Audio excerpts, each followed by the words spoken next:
دعوت دیتا ہوں فضیلت الشیخ حافظ عبد الحسیب عمری مدنی حفظہ اللہ کو۔ آپ کا عنوان ہے حقوق العباد کی اہمیت۔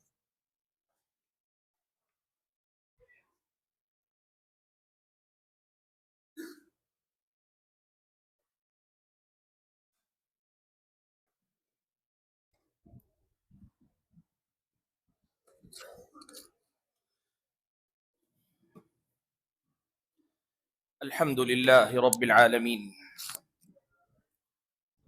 والصلاة والسلام على أشرف الأنبياء والمرسلين وعلى آله وأصحابه أجمعين ومن تبعهم بإحسان إلى يوم الدين. يا أيها الذين آمنوا اتقوا الله حق تقاته ولا تموتن إلا وأنتم مسلمون. يا أيها الناس اتقوا ربكم الذي خلقكم من نفس واحدة وخلق منها زوجها وبث منهما رجالا كثيرا ونساء واتقوا الله الذي تساءلون به والأرحام إن الله كان عليكم رقيبا. يا أيها الذين آمنوا اتقوا الله وقولوا قولا سديدا يصلح لكم أعمالكم ويغفر لكم ذنوبكم ومن يطع الله ورسوله فقد فاز فوزا عظيما. أما بعد فأعوذ بالله من الشيطان الرجيم. بسم الله الرحمن الرحيم. واعبدوا الله ولا تشركوا به شيئا وبالوالدين إحسانا وبذي القربى واليتامى والمساكين والجار ذي القربى والجار الجنب والصاحب بالجنب وابن السبيل وما ملكت أيمانكم إن الله لا يحب من كان مختالا فخورا. محترم المقام علماء کرام، بزرگان محترم اور پردہ نشین خواتین اسلام، آج کا یہ پروگرام بڑی محنت اور بڑی کوشش کے ساتھ، اور حقیقت یہ ہے کہ کافی لمبی مدت پہلے ہی سے پلاننگ اور ترتیب اور تنظیم کے ساتھ ترتیب دیا گیا، اور اللہ کا فضل و کرم ہے کہ آج آپ سبھی حضرات و خواتین بھی کثیر تعداد میں یہاں تشریف فرما ہے. لیکن موسم کے بدلنے کے ساتھ بجلی نے ساتھ چھوڑا، کرنٹ چلا گیا. اب اس کے بعد جو وسائل ہمارے پاس ہیں، لائٹ کی روشنی یا مائک کا جتنا بھی نظم ہے، وہ شاید بہت زیادہ دیر تک ساتھ نہ دے سکے. ظاہر سی بات ہے، ایسے موقع پر زیادہ بہتر یہ ہے کہ جتنے شرکا ہیں، بالخصوص صدر محترم، آپ ان کا خطاب زیادہ اطمینان کے ساتھ سن سکیں. اس لیے آج کی اس اجلاس میں مجھے جو گفتگو کرنی ہے، مجھ سے پہلے ہمارے اپنے بھائی اور بڑے بھائی میرے عبد المحسن صاحب میرے ساتھی ہیں، اور وہ میرے عمر میں بڑے بھائی ہیں، ہم دونوں کلاس فیلو ہیں. انہوں نے جس طرح سے بات کو مختصر کر لیا، میں بھی اپنی بات کو مختصر کر لیتا ہوں تاکہ آخری جو خطیب ہیں کم سے کم وہ آپ کے سامنے پورے اطمینان کے ساتھ گفتگو کر سکیں. حضرات گرامی قدر، آپ نے سنا میرا عنوان حقوق سے متعلق ہے. 5 بنیادی باتیں میں صرف ان حقوق کے بارے میں آپ کے سامنے ذکر کروں گا اور پھر اپنی بات ختم کر لوں گا. سب سے پہلی بات سمجھانے کے لیے ایک واقعے کا سہارا لیتا ہوں. حضرت سلمان فارسی اور حضرت ابو الدرداء رضی اللہ تعالیٰ عنہ، ان دونوں کے درمیان نبی علیہ السلام نے بھائی چارہ کروایا تھا. ایک مرتبہ حضرت سلمان مہاجر صحابی ہیں، ابو الدرداء کے گھر گئے تو دیکھا کہ حضرت ابو الدرداء کی اہلیہ محترمہ اپنے آپ کو سنبھال کر نہیں رکھی ہیں، کپڑے بوسیدہ، بال پراگندہ ہیں. پردے کا حکم نازل ہونے سے پہلے کا معاملہ تھا، اور بھائی چارہ اللہ کے نبی نے کروایا ہوا تھا. تو گئے تھے گھر. حضرت سلمان کی جو اہلیہ تھیں ان کی حالت دیکھ کر حضرت ابو الدرداء کی اہلیہ محترمہ کی حالت دیکھ کر حضرت سلمان نے پوچھا کہ یہ کیا حال تم نے بنا رکھا ہے؟ ام درداء نے کہا کہ اے سلمان، جب آپ کے بھائی کو میری ضرورت نہیں ہے تو میں کس کے لیے بننے سورنے کا اہتمام کروں؟ سلمان خاموش ہو گئے. یعنی ان کے کہنے کا مطلب یہ تھا کہ حضرت ابو الدرداء عبادتوں میں اتنے لگ جاتے ہیں کہ ان کو بیوی کا خیال نہیں رہتا، بیوی کے پاس بہت کم آتے ہیں. حضرت سلمان خاموش ہو گئے. تھوڑی ہی دیر گزری، حضرت سلمان فارسی موجود تھے کہ حضرت ابو الدرداء بھی آئے. خوش ہوئے، بھائی موجود ہیں، بکری ذبح کی، کھانا تیار کیا، کھانا پیش کیا حضرت سلمان کے سامنے. حضرت سلمان نے کہا آپ بھی میرے ساتھ کھائیں. ابو الدرداء نے کہا میرا روزہ ہے. سلمان فارسی نے کہا جب تک آپ میرے ساتھ کھائیں گے نہیں اپنا روزہ چھوڑ کر، نفل روزہ چھوڑا جا سکتا ہے، جب تک آپ اپنا روزہ چھوڑ کر میرے ساتھ شامل ہوں گے میں نہیں کھاؤں گا۔ حضرت سلمان کے اصرار پر تیار ہو گئے، شام ہوئی، بستر لگایا، حضرت سلمان سے کہا آپ آرام کیجئے۔ سلمان نے پوچھا تم کیا کرنے جا رہے ہو؟ کہا میں ابھی نماز کے لیے جا رہا ہوں، یعنی قیام اللیل، رات بھر اب عبادت کرنے کے ارادے سے جا رہا ہوں۔ حضرت سلمان نے کہا نہیں، سو جاؤ میرے ساتھ۔ تھوڑی دیر بعد حضرت ابو الدرداء دوبارہ اٹھنا چاہ رہے، سلمان فارسی دوبارہ سلا دیے۔ تیسری مرتبہ رات کا آخری حصہ گزر جانے کے بعد حضرت سلمان نے خود حضرت ابو الدرداء کو جگایا، خود بھی اٹھے، دونوں گئے اور رات میں نماز پڑھی۔ اور اس کے بعد جب صبح ہوئی تو حضرت سلمان فارسی نے حضرت ابو الدرداء سے کہا کہ دیکھو ان لزوجک علیک حقا، تمہاری بیوی کا تم پر حق ہے، ولزورک علیک حقا، تمہارے مہمان کا تمہارے اوپر حق ہے، ولعینک علیک حقا، یا ایک اور روایت میں ولجسدک علیک حقا، تمہاری آنکھوں یا تمہارے جسم کا بھی حق ہے کہ اسے آرام ملے، رات میں سویا کرو۔ یہ ساری باتیں گنانے کے بعد کا اعطی کل ذی حق حقہ، ہر حقدار کو اس کا حق ادا کرنے کی فکر کرو، کوشش کرو۔ یہ نصیحت کر کے حضرت سلمان چلے گئے۔ حضرت ابو الدرداء کو غصہ تھا، ایک تو روزہ توڑوا دیا، رات میں عبادت کما حق ہو معمول کے مطابق کرنے نہیں دی، اور صبح میں اتنی لمبی چوڑی نصیحت کر کے گئے۔ وہ سارا ماجرا اللہ کے نبی کے سامنے آ کر بیان کرتے ہیں حضرت ابو الدرداء۔ نبی علیہ السلام نے حضرت سلمان کی ساری باتیں جو حضرت ابو الدرداء نے پہنچائی سن لی تو اللہ کے نبی نے کہا صدق سلمان، سلمان نے بالکل صحیح کہا ہے۔ کیا مطلب ہے اس حدیث کا، اس واقعے کا؟ حضرات گرامی قدر، ایک لفظ میں آپ سمجھ لیں، اسلام کا مطلب ہے حقوق کے ادا کرنے کا نام۔ اسلام حقوق کا دین۔ مسلمان ہونے کا مطلب یہ ہے کہ ہم ایک دوسرے کے حق کو پہچان کر اس حق کو ادا کرنے والے بنتے ہیں۔ سب سے پہلی بنیادی بات ہم اور آپ یہی جان لیں کہ رب العالمین نے جسے اسلام کہا ہے، یہ اسلام اگر کسی اور نام سے متعارف کروایا جائے تو یہ حقوق کا دین ہے۔ رب العالمین کا حق توحید ہے، پیارے نبی صلی اللہ علیہ وسلم کا حق اتباع ہے، قرآن کا حق اس پر ایمان لانے کے ساتھ اس پہ عمل کرنا۔ ایسے ہی اگر آپ دیکھتے جائیں انسانوں، رب العالمین اور انبیاء نبی کے بعد اپنے جو لوگ ہیں ان کے حقوق کو پہچان کر ادا کرنے کا نام اسلام ہے۔ اور اس کا مطلب یہ ہوا کہ جو آدمی جس قدر حقوق کو پہچان کر ادا کر رہا ہے اسی درجے کا وہ مسلمان۔ اللہ کا حق کتنا ہمیں معلوم ہے، نبی کا حق ہمیں کتنا معلوم ہے، اپنے والدین کا حق، اپنی اولاد کا حق، شوہر کا حق، بیوی کا حق، یا اپنے متعلقین کا حق، جن کا حق ہم جتنا معلوم کر کے ادا کرتے ہیں اسی قدر ہم مسلمان ہیں۔ آپ اور ہم یہ سمجھ لیں کہ اسلام حقوق کا دین ہے، حق ادا کرنے کا نام اصل میں اسلام۔ اسی سے جڑی یہ بات آپ کے سامنے رکھ دوں بھائیو، یہ بات آپ جان لو، اسلامی شریعت نے جو حق ہم پر واجب کیے ہیں نا، یا جو حق اللہ تعالیٰ نے مستحب درجے میں رکھے، ان حقوق کی جانکاری حاصل کرنا یا تو فرض ہے یا ہم اور آپ پر مستحب ہے۔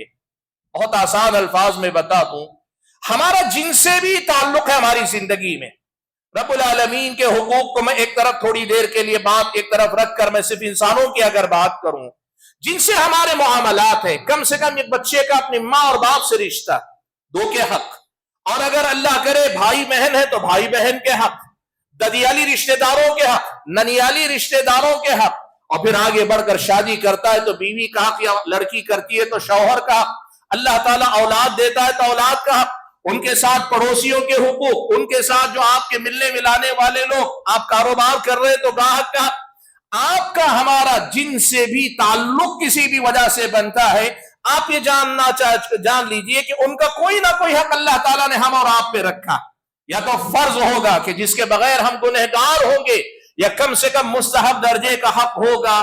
ان حقوق کی جانکاری ہم اور آپ کو حاصل کرنی چاہیے، یہ سیکھنا پڑے گا کہ مجھ پر میرے ماں باپ کا کیا کیا حق فرض بنتا ہے، مجھ پر کیا کیا فرض عائد ہوتا ہے، میرے بھائیوں کا کیا حق ہے، میری بہنوں کا کیا حق ہے، میرے اپنے متعلقین کا حق کیا ہے، یہ معلوم کریں۔ اسلامی شریعت تو یہاں تک کہتی ہے انسان تو انسان ہے، میرے اور آپ کے آس پاس یہ جو جانور ہیں، یہ جو جاندار ہیں، یہ کتے، یہ بلی، یہ سارے جو ہیں، ان کے ساتھ معاملہ کرتے ہوئے بھی کچھ باتوں کا خیال مجھ کو اور آپ کو رکھنا چاہیے۔ کس کے ساتھ کیسا معاملہ ہونا چاہیے،